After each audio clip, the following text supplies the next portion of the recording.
A low-pass filter, also referred to as high cut, allows all frequencies below the cutoff frequency to pass and attenuates the level of the frequencies above it.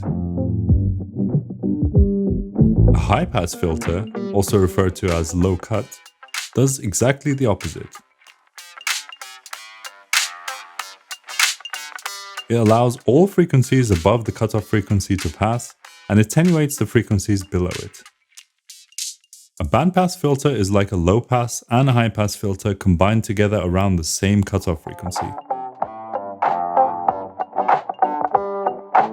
It allows the frequencies around its cutoff frequency to pass and attenuates frequencies both above it and below it. A bandstop or band rejection filter is the opposite of a bandpass filter.